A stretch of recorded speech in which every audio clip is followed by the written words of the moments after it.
Drake didn't just lose a rap battle, he declared war, not in the booth, in a courtroom. And if he wins this case, rap might never sound the same again. It all started with tailor-made freestyle. When Drake invited the chaos, he didn't just throw shots at Kendrick Lamar. He told him straight up, talk about me liking young girls. That's not a diss, that's a legal booby trap, because Kendrick did exactly that on Not Like Us, and now Drake's taking it to court. On June 28th, Drake and UMG's lawyers stepped into a New York courtroom for the first time. And it was chaos from the jump. Drake's team claims Not Like Us wasn't just a diss track, it was a full-blown defamation campaign backed by the very label that signed him.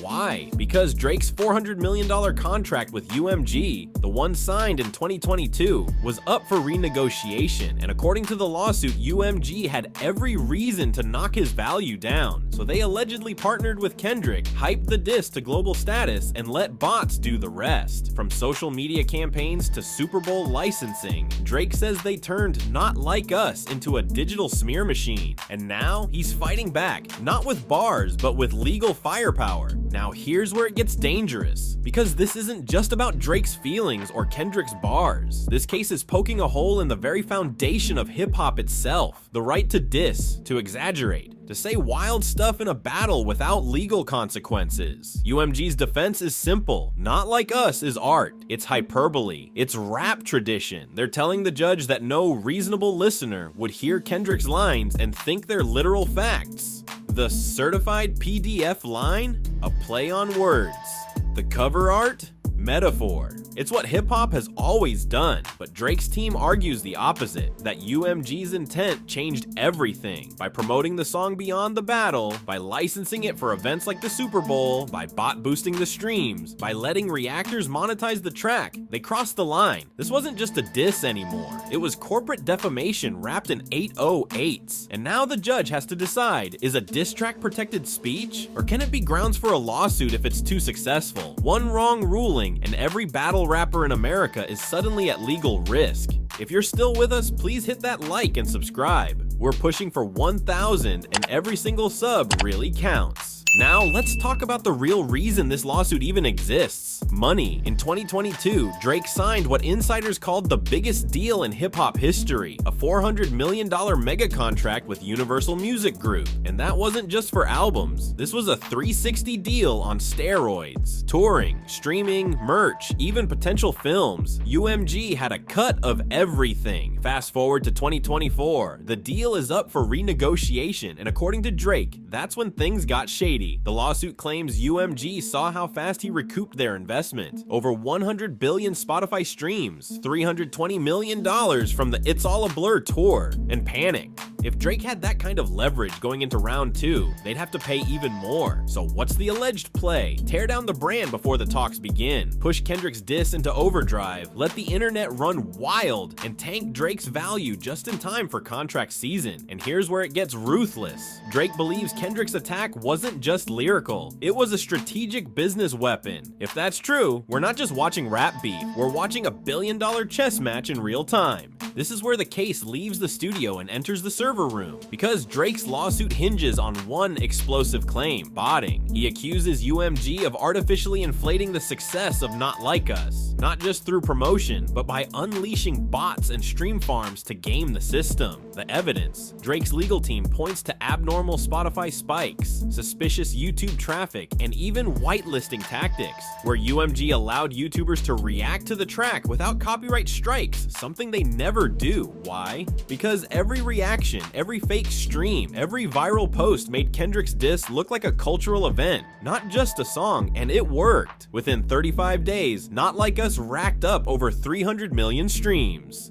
Today, it's past 9 billion. Drake's team says that kind of firepower doesn't happen by accident. It's a coordinated digital assault, and it's not just about views. Those numbers got Kendrick's Super Bowl interest, Grammy nods, and global exposure, all while damaging Drake's public image. If the court agrees this was intentional manipulation, it doesn't just expose shady label tactics, it rewrites how success is manufactured in music. Here's where the conspiracy theory starts sounding a little too calculated to ignore. Drake isn't just saying UMG boosted Not Like Us, he's saying they orchestrated the entire beef. According to the lawsuit, the setup started with UMG's deal with Kendrick Lamar and PG Lang. After securing Kendrick under their umbrella, UMG allegedly saw a perfect storm. Drake's renegotiation was looming, his brand was too strong, and Kendrick had the cultural firepower to challenge him. So Drake believes they pulled strings. He drops tailor-made freestyle, inviting shots, and Kendrick responds with nuclear force. But instead of staying out of the way, UMG allegedly went all in. The claim, they helped Kendrick bait Drake into the battle, then weaponized the fallout to break him down before contract talks began. It's not just lyrical damage,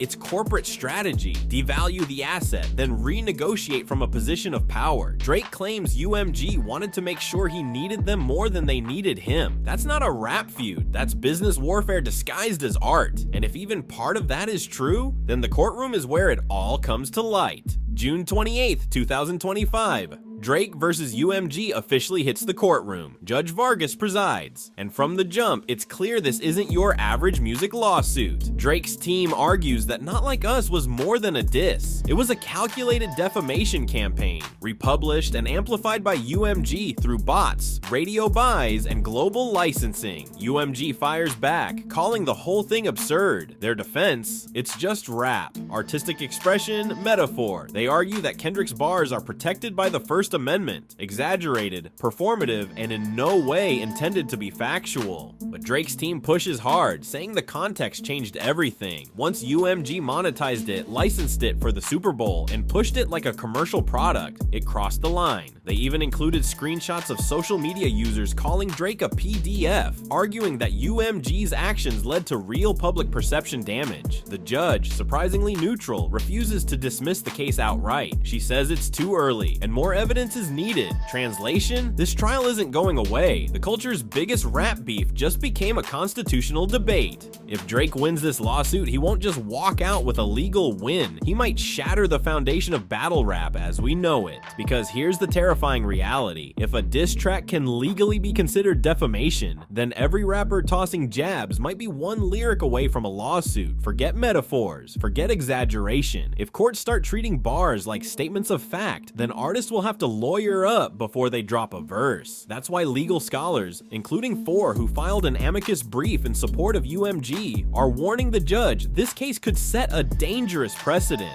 They argue that rap lyrics have always lived in a space of hyperbole, bravado, and creative freedom. Holding them to courtroom standards of truth invites censorship, racial bias, and the collapse of artistic expression. Even Kendrick's most aggressive bars, they say, are part of a cultural tradition, not a factual indictment. But Drake's lawyers don't care about tradition, they care about reputation, and they're betting the court will too. The line between art and defamation has never been this blurry. Now here's where it all gets awkward, because one of the strongest arguments against Drake is Drake himself. Years ago, he signed a petition alongside other artists pushing to protect rap lyrics from being used in court. The message was clear: bars aren't confessions, they're performance, not evidence. But now, Drake's legal team is asking the court to treat Kendrick's lyrics like facts. They're using Not Like Us as the centerpiece of a defamation claim, even citing YouTube comments and social media posts where fans took the lyrics literally. UMG's lawyers wasted no time calling this out, accusing Drake of hypocrisy. You can't rally for artistic freedom one year and then try to dismantle it the next because you lost the narrative. And to make it worse, they argue he started it.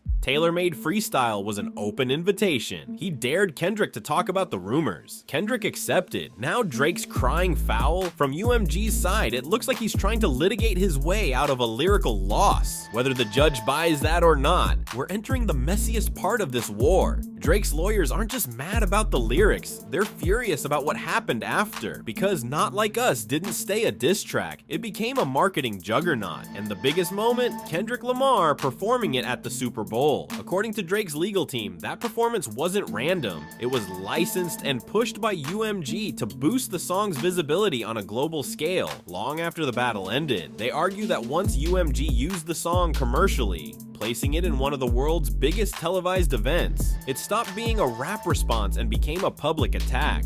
Even worse, the cover art featured what looked like Drake's house tagged with offender locations. And not long after, real-life attacks were reported at his home. Suddenly, it wasn't just about metaphor. No, there were actual consequences. Drake's team says UMG republished the defamation by giving it new life through Super Bowl licensing and music video placements. Kendrick didn't just win the battle, UMG allegedly turned it into a brand weapon. If the judge agrees that this pushed things beyond rap tradition, that Super Bowl mic might have just become Exhibit A. At the heart of all this noise, the bars, the bots, the billions, is one cold truth. Drake is fighting for his legacy, not just as a rapper, but as a brand, a business, a cultural cornerstone. He's not in court because of a punchline. He's there because Not Like Us became a weapon that outlived the battle, and in his eyes, it was engineered to do exactly that. The lawsuit paints UMG as a machine willing to sabotage its biggest artists just to maintain control. Drake believes they pushed Kendrick's diss, juiced the numbers, flooded the culture, and flipped public perception, all to gut his leverage before renegotiating a deal. But this case is bigger than Drake. It's about whether hip-hop still has space for unfiltered expression, or whether every lyric is now a legal risk. And the irony? The man who once stood for rap's freedom is the one threatening its future, all to protect his name. Judge Vargas hasn't ruled yet, but no matter what happens next, one thing's clear. This wasn't just a battle between two MCs. This was the day the system got involved, and hip-hop found itself in the defendant's chair. Let us know. Is this the end of battle rap as we know it? Be sure to like, comment, and subscribe to help us reach 1,000. Every single sub matters.